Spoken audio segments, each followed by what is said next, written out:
So clearly this game is going an interesting route, but from what I can tell, they're not making the Raiders defense pay because if you get aggressive with blitzes and uh, basically open the middle of the field, you should be able to hit slants and get going. But they're not even doing that with Tua. Right now, he's 10 or 13 for 45 yards. All them passes is like 5 yards and below. I think he attempted like maybe two or three passes that were over the middle. One of them he threw behind Gaskin. The other one he threw it between the cornerback's hands and Kwiatkowski dropped it. Outside of that, it's been really, really short, dink and dunking. And it's like pissing me off because, I mean, I don't understand how the offensive coordinator calls plays like this and expects the offense to stay on the field. You have got to let this boy throw it down the field, period. You can't just keep going short, short, short the entire game. They're doing basically rollouts, and the underneath slot receiver comes underneath and gets maybe 3, 4 yards. Like, if you can't break a tackle and get up the field, then why are you here? I mean, seriously, this is why they need to get Devontae Adams. No disrespect to Devontae Parker, but bro, you can't even go deep. The most yards they get, the most yards Dolphins have gotten so far is a fake punt. A fake punt. Yet they still can't cash in on offense. Got to the what? I think it's maybe the 10-yard line. Would not allow Tua to throw the ball. Really, against a lackluster, whack ass defense. Can't even pass the ball in the end zone, which, if you know Tua, he's going to put the ball on the money, so he's going to catch it or he's going to drop it. Defender has no chance of getting it, but they're not allowing him to throw the ball. He's thrown for 13 times, 47 yards, and most of his completion been really, really short. Not because of him, because of the play calling they're giving him. But I guarantee they put Fitzmagic in there. You're going to see the ball go down the field. You're going to see them throw longer routes, 30, 40 yards down the field. And they're going to give him the credit for something that Tua could be doing. Like, come on, man. I don't understand. Like, yeah, it's a pressurized game, but if you give him the plays to go down the field, he's going to deliver the ball. You just ain't giving it to him. I don't. It's just like you basically spoon feeding an infant. They're gonna keep wanting more and more. The more they eat, the more they think they're gonna handle. That's his persona. That's what he does. So why not let this boy go down the field? What is gonna hurt him? Take a few shots here and there. He's gonna get himself out of harm's way in order to get the ball down the field. And if they blitz long enough, he's just gonna start throwing underneath the blitz or throwing quick slants to get the receivers extra possessions, extra yardage. It's just like, and they sitting here, they're not blasting him because they're looking at what's going on. But most people that don't see this game will say, "Oh, well, he's trash because he only threw for 45 yards on 13 attempts. He should have more yards than that." Okay, well, excuse me to his receivers barely running the fucking route, barely running anything. What the hell is a 5 out? What is a 5 yard out? What is that? Nothing. The only tight end that's giving him something is number 81 or number 80 when he breaks a tackle and moves to the field. That's the only thing he's getting right now. Outside of that, nobody else besides Jakeem Grant, who just got back from injury, is giving him much. They're not even allowing Myles Gaskin to get loose. He gets loose. I think he had like 30 yards on like maybe 4 attempts. I think 4 or 5 attempts, and they put his ass back in the barnyard. So what are you really doing, Brian Flores? I mean, if you want to win the game, you go with what you know. You run the ball. You let Tua get loose. You put less and less pressure on your defense to deliver.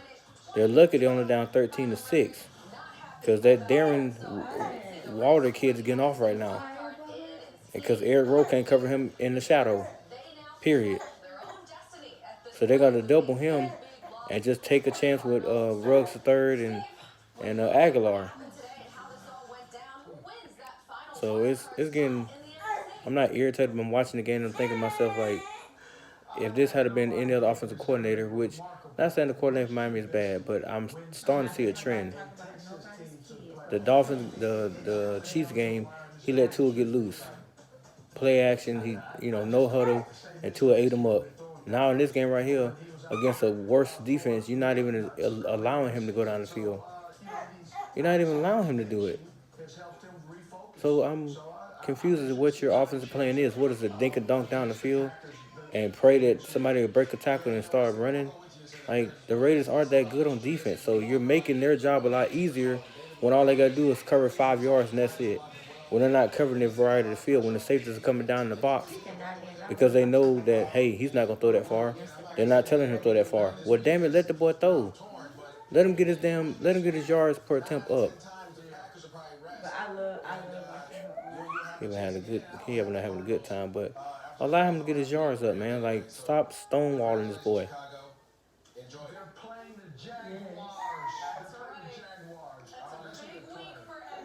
But it's almost like they're trying to give the Ravens life, because the Dolphins, which I think the second half they're gonna open it back up for him.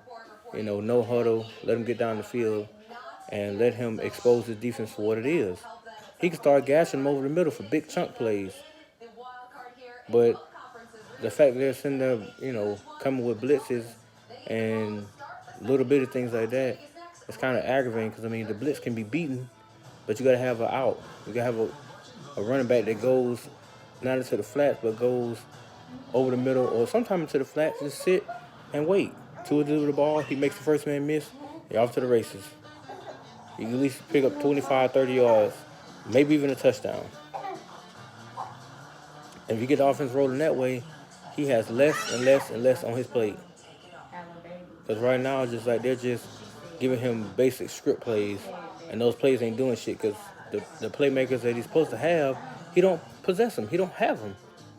Bowden's doing, and Grant and Gurkowski, he just came back into the flow.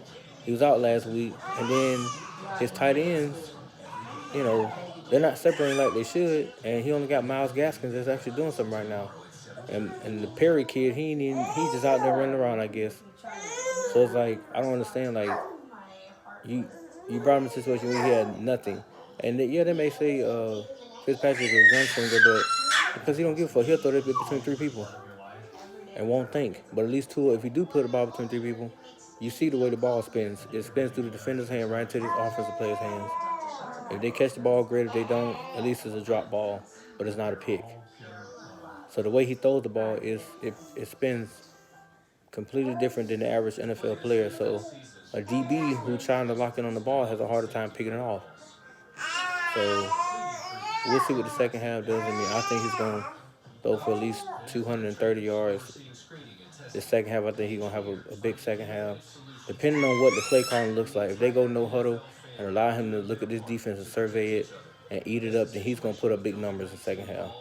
And they'll start to pull away. But if they keep doing this mumbo-jumbo BS, they're going to find themselves coming down in the fourth quarter, losing this game to a broken Derek Carr and a lackluster fucking Raiders team. So let's hope that Flores will be like, look, Tua, we're going to look to you to go deep down the field now. We're going to look to you to make those passes that we know you made against Kansas City, against Arizona, against teams like that. They have the same pretty much defenses as the Raiders do. They don't have great defenses. Not until you get to, let's see, maybe the Colts, or I guess you can put the Steelers in there, depending on, they got injuries, but Steelers are still pretty good. So we'll see what the second half unfolds with, because it's going to be interesting to see how they use Tua this time. Because I felt like two of those drives stalled out because Brian Flores, he wants to play it safe. I get that, but sometimes you got to utilize what you do have. You picked him fifth off for a reason. Get that boy the ball on third down. Let him throw it for a first down. Don't run the damn ball on 3rd and 2 or 3rd and 3. Your line's getting blowed up. At least call a passing play so that way he can survey who's open and get them the ball, so y'all can get a first down and keep the drive alive. Keep the players on the field and get a touchdown. That's what you're getting paid to do. Score and play decent defense to keep the ball away from the opposing players. All right, guys, that's the end of my rant. Third quarter's about to begin, so I'll be giving you guys an after or post game reaction video. Peace.